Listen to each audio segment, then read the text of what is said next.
Nintendo's mini NES gives old games a new lease on life. While Amazon plans to take Australia by storm.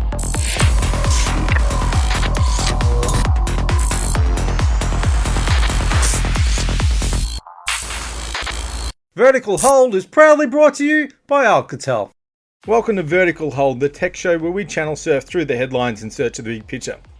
I'm Adam Turner, and I'm joined by a man who's the original 8-bit mascot, Alex Kidman. We're also joined by CNET Australia and Asia editor, Seamus Byrne. Seamus, welcome to the show. Hello, nice to finally join you guys. Yes, glad to have you on board. Alex, what's new in tech? Optus has announced its concluded 5G mobile trials with Huawei, hitting peak speeds of 35 gigabits per second for a single user. Don't get too excited and throw away your 4G phones just yet, however, as 5G itself is still several years away. In the aftermath of the US election, Facebook is under growing pressure to crack down on fake news items, which some consider may have helped sway the election result.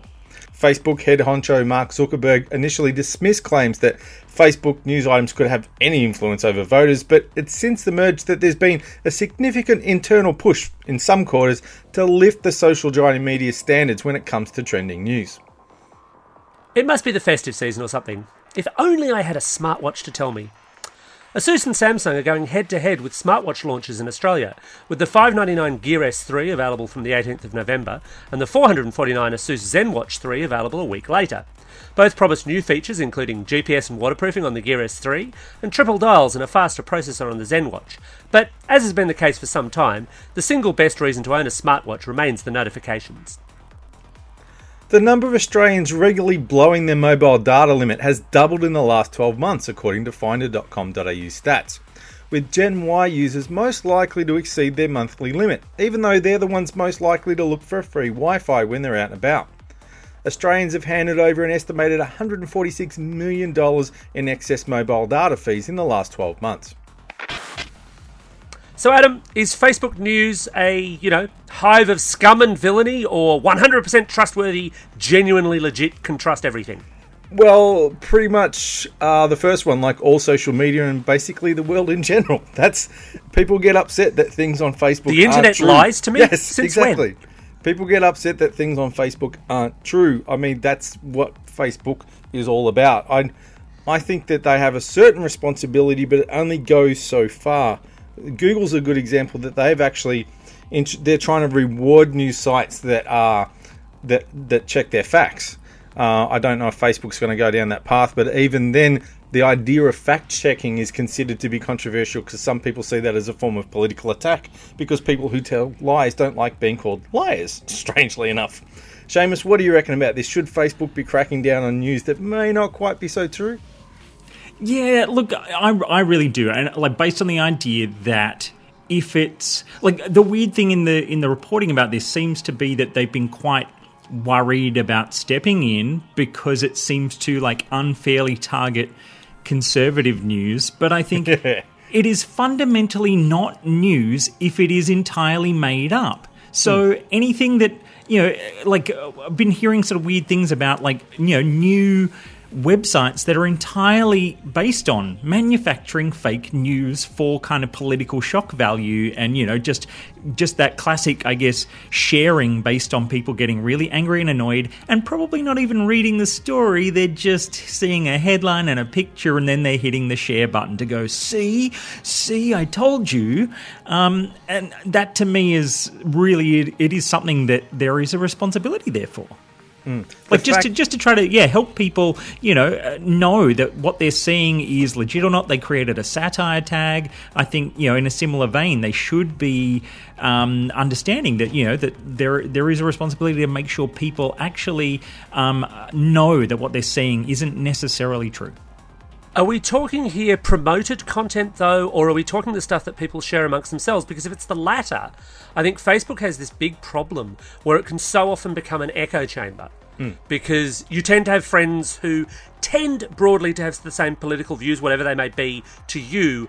And whilst, most of us try to be reasonably broad-minded about this stuff, there's always that one person that that's way out on the spectrum for wherever you might happen to be.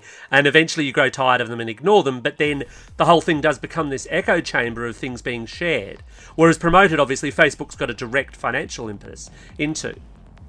Yeah, look, I mean, I think that's a really good point because, I mean, one thing that I did see recently on that whole, sort of echo chamber discussion was that, that's also been part of, the Facebook algorithm has helped create more of an echo chamber because it only, it shows you things that it decides are relevant to you. What's relevant? It ensures you hear what you want to hear.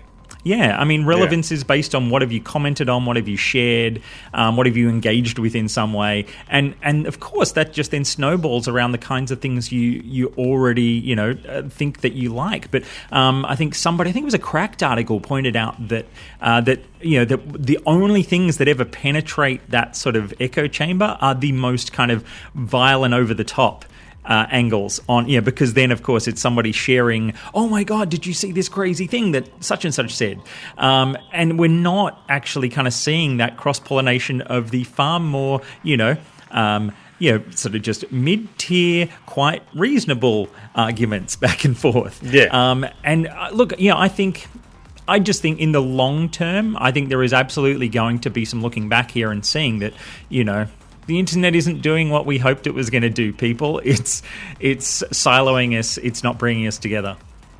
I think the fact that when they look at it, they realise that cracking down on fake news will hurt one side of politics tells you that they need to do it. The fact that one side of politics is clearly gaining from fake news shows that they need to try and, as you say, be a bit more even-handed and cut down on it. That's your smoking gun to me right there. Yeah, the very nature of the idea that anything that is actively trying to help promote, it was really upsetting today when I saw that Oxford dictionary news that post-truth is the word of the year. When everything is accused of being some kind of political bias because it might actually be trying to help people better comprehend reality. This is a real worry.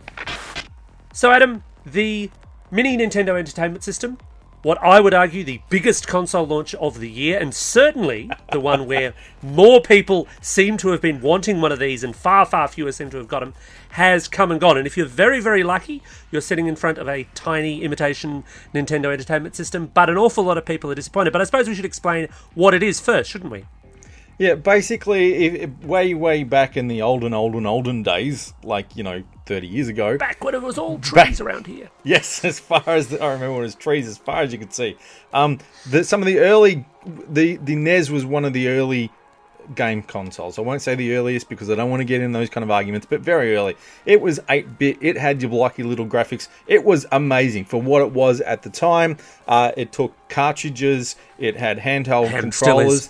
The controllers that we would know today have kind of evolved from that, and they were the days when games had to have good gameplay because they weren't getting by on their graphics. So a lot of these games are still very playable 30 years later, and plus they have the nostalgia value of, that's where Mario comes from, that's whatever comes from. Now, Nintendo has probably been more protective than most when it comes to not sharing titles outside their own ecosystem. The fact that a Mario game's coming out on iOS is a big deal because they've been so restrictive about stuff like that.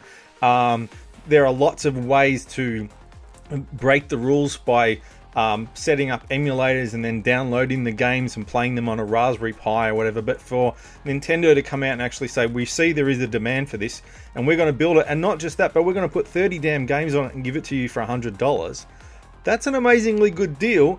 But I wasn't sure whether it would just be for the diehards or who would want it. But apparently everybody bloody wants one. Seamus, did you try and jump in line to grab one of these? You know what? I didn't intentionally go out of my way to try to buy one, but there was the recent extra release of units that popped up on the EB Games website, and so I thought, I'll jump on at 12 o'clock and see if I can reload. Partly I was imagining, I'm just here to watch the website burn to the ground, basically. Big box of popcorn and yeah. I clicked a few buttons, got a mini NES into a shopping cart, and part of me was exactly that thing. It's so cheap for what is just a really fun bunch of classic games. So I thought, why wouldn't you pay this kind of money? And I think that's where so much of this excitement was. If they were trying to charge $250 for it, I don't think nearly this many people would be trying to get their hands on it. But of course, yes, I did then watch the EB Games website burn down, and in the process got a screenshot of my shopping cart, and that's as close as I think I'll be getting anytime soon to owning one of these things. But it's really exciting to see them embracing the fact that people want this stuff, and that they should be way to get it out there. You can absolutely have a go at Nintendo for under preparing for the launch, but also the flip side of that is did they really ever want to accidentally make 3 times as many as people are interested in buying, so that people could then think, oh, poor Nintendo, they really thought people wanted to buy this, didn't they? See, I think the thing there is Nintendo has always been a traditionally massively conservative company. Yeah. So the teardowns suggest they've never produced a console that didn't actually make them money on the console itself. And bear in mind, it's a razor blades model, typically where companies burn through huge sums of money on the hardware and make it all back on the software. Yeah. Nintendo's always wanted to make money on both sides of the equation. I was a little bit more keen than you were, Seamus, and I tried on both days the EB Games server melted down, and I literally got within one click of getting one of these things, and then still failed. Oh. Well, they failed. Man, That's next level trolling. It burns. Yeah. And I'm in the stupid position where I kind of want one of these things because I'm a big retro games fan, but I kind of don't need one. I've actually still got a couple of original NES units. I've got the vast majority of the games in physical cartridge form, but this is a super handy and really cute little thing.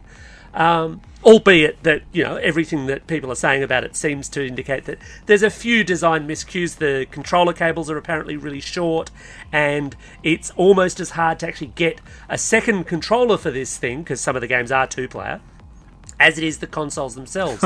They're already going for ridiculous money on eBay, let alone the actual console prices, which are pushing up towards $500, which is just plain nuts. And I mean, I'm hearing that they are planning on making more and kind of keeping a stream coming.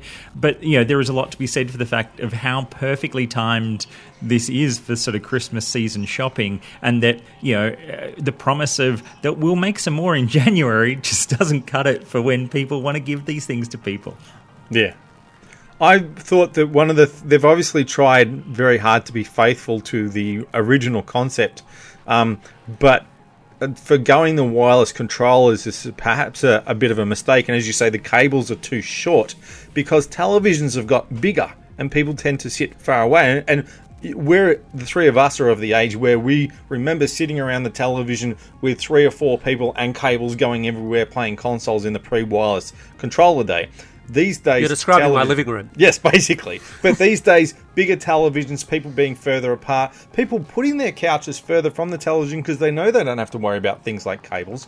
So while I know it would have been difficult to perhaps bump up the price of the console, to design it the way it is does look like a major limitation in today's environment. And I think you either want a very bloody long HDMI cable or some other way to extend this thing to get it to be practical for some lounge rooms. Alex, what other things have you seen as an owner of the original hardware? How else do you think this new one stacks up? Look, it's a really interesting little device because it's not actually a proper NES. You can't put cartridges into it, and it's very much locked down. And people are attacking the lockdown nature of it, but it's very much locked down in that it has these 30 games. There's no internet connectivity or virtual console or legitimate way to put additional software on there. So it's 30 games, and that's all it's got. For the length thing, I don't have particular insight, but I would have a guess, again, getting back to that conservative, very Japanese-centric focus for a lot of Nintendo's practical decisions, that it may well have just come about from the idea that an awful lot of the Japanese experience is smaller living rooms. And maybe that works better in that kind of context as opposed to, I want to sit 3 or 4 metres away from my TV, where it very much doesn't work. It's also, I find it fascinating in the Australian context because here, the NES was present, you could buy one, but it was probably an easy 3rd or 4th runner at that time against things like the Commodore 64 or even Sega's Master System, which was dwarfed, for example, in the States or Japan by Nintendo. Absolutely wipe the floor with them, but they were very, very popular in European and PAL markets, including Australia. So the fact that people have gone nuts for them is a really kind of fascinating thing to me. Did you actually have an original NES back in the day, Seamus? No, I spent a lot of time over at friends' houses playing NES, or actually not the NES. I played a lot of Sega Master System and a lot of Atari 2600 at one particular sort of really good friend's house. I had the TRS-80 Color Computer 2, so I didn't even get a Commodore 64 in my life. I played the machine that claimed to be a business machine, which I later realized it was because it basically was built with no sprite controllers, so it couldn't do clever games graphics. And so I had about 3 games for that, and then wrote a lot more myself in BASIC, and they were really terrible, of course.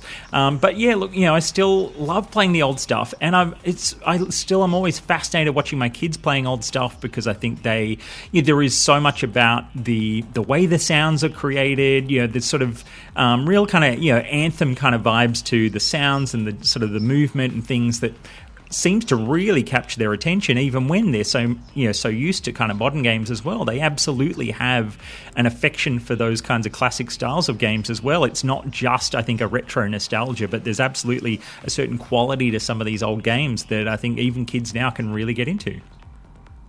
It's also, I guess, another really important aspect of the mini NES is that it's a really nice way to preserve these games, because I crunched the numbers on this to kind of work out, well, actually, could you buy the games in an actual NES for cheaper than some of these amazing eBay prices that people seem to be realizing for the consoles? And the answer is you really can't. And I guess that's not terribly surprising, because these are 30-year-old games. There's only so many of them to go about, and retro has picked up a certain chic of late, such that certain titles can go for $50, $100 or more by themselves. So getting 30 of them for $100 is really good, but it expands that audience of people who will experience these games. And to me, it almost feels like telling people to go and do film studies, to go and look at old black and white movies or silent movies and appreciate the artistry that went into those, because not only is it, good and entertaining, but it also informs you in your gameplay of modern titles. You can kind of go, right, so that's where that came from, and that's there, and hey, that game originally did that better than that, but that one's improved on it in that way. It actually, I think, makes you a more informed gamer.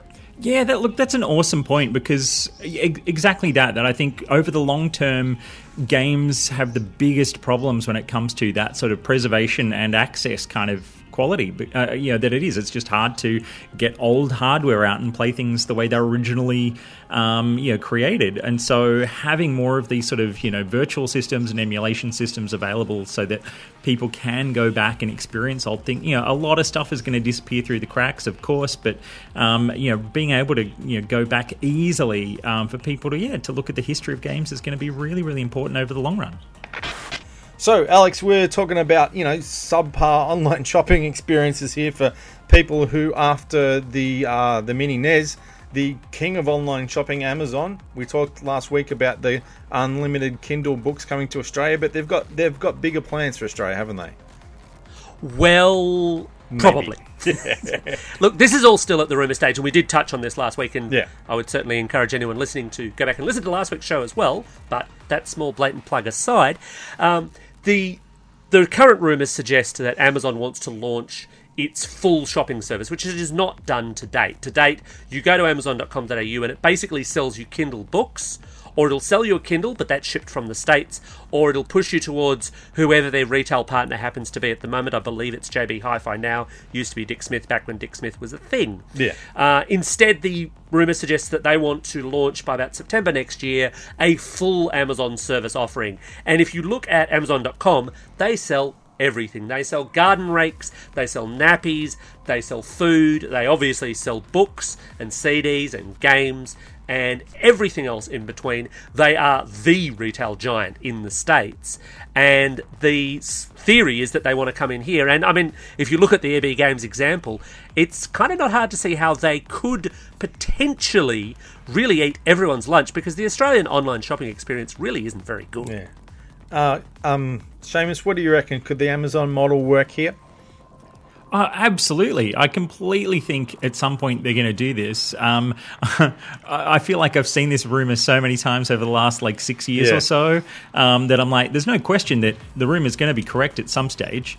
But I think I hope it happens. Partly in the broader sense of competition, because we are a terrible duopoly here in Australia for general shopping, and I think, as much as there are threats to the quality of overall competition, and particularly for a lot of smaller players online, I think in the general grocery sense, we really need something to shake up Woolies and Coles to actually make them realise that they can't just own this thing forever and screw people harder and harder. That actually that there could then be a sales pitch for them to actually turn around, maybe stop just doing this kind of price push on farmers and all those kinds of issues that we hear about, but have not many other options to deal with it. But instead go, we're the Australian company, and we will support Australian farmers. Yeah, because I wouldn't be relying on Amazon to be the kindness of companies to its suppliers.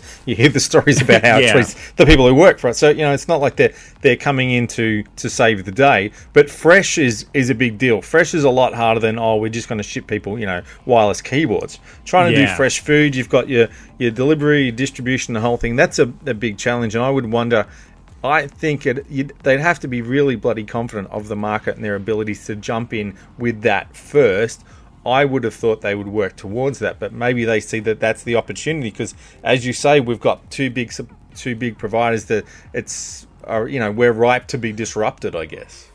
But the two big providers don't really get that right all that well either. There's horror stories abound for people who use the online Woolies or Coles shopping services, because I think Amazon, has, there are tons and tons of stories about what it's like to work in an Amazon fulfillment centre where you're constantly chasing your tail, just getting parcels out the door. Amazon can probably do that side of things just fine. Australia's a big country. I'm sure we can put up a few more warehouses just to house their stuff. But it's when it gets out the door that it's the real problem, because Australia Post sucks. Couriers suck. Oh, yeah, couriers suck. They actually need to come up with some way to vastly improve that, to bring the kind of Amazon Prime experience, as they sell it in the States and elsewhere, to Australia. And if they're going to rely on the existing infrastructure, I think they're going to struggle, and I think people are going to lose faith in that kind of model unless they can do it. But again, as the EB Games example has shown this week, even if they can just get the front end right, it'll be a huge step forward for us. I would assume they're not going to jump in unless they think they can do it right, because they know that superior experience is what sells it. The same way that Netflix obviously eyed off Australia and waited till it felt that the infrastructure was relatively good enough to move in. I would assume they're doing the same thing and watching our infrastructure, and they don't want to come in and make a mess of it because the infrastructure wasn't up to scratch. See, I don't think they'd be afraid of necessarily doing the kind of thing where they say, all right, everyone can sign up for Prime and everyone can have the videos and everyone can have all these things, but then some of those features like fresh food and certain kinds of delivery guarantees and things will be only available in metropolitan Sydney, Melbourne, Brisbane, or something like that to launch. I don't think they're afraid of that mild amount of disappointment. And Aussies who live outside those major metro areas are very good at leaving comments on stories talking about how they've been left out yet again. But I think, I don't think Amazon would be afraid of that, and they'd see that more as and then they can make another announcement, we're now in Adelaide, and all those kinds of things over time. Yeah. Yeah. But for me, I'm even if all I got was Prime and got all the videos and Kindle stuff, just all of those features of a Prime membership and good local, well, even if it was just a few days, what we're used to here is very different to even if it was hey, in 2 days you'll get that thing and you got free shipping. It's that'd be fine for me. Yeah. Yeah. It's much more a click and pray situation here right now. But they've got form in saying, we'll release something for Australia, but you get less. As we discussed last week, Kindle Unlimited is a much more limited service in Australia than it is in the US, for example. Yeah. So, they're clearly not afraid to go down that path. I suppose, and we've touched on this very briefly, there is also, though, the big guerrilla argument that they come in and squash competition, and there's a lot of research that suggests that once people get sucked into the Amazon ecosystem, they never leave. There's a frightening percentage of US customers who have Prime who never comparison shop at all, who simply just go, oh, I'll just look for it on Amazon, I'll just pay whatever they charge. And as a result, Amazon has started to jack up some of its prices because it knows it has a captive market.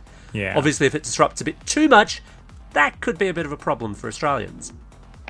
Well, that just about wraps up another episode of Vertical Hold.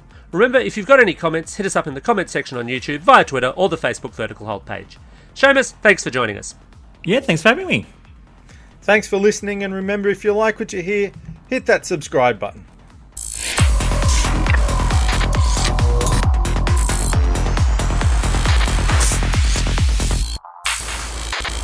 Vertical Hold is proudly brought to you by Alcatel.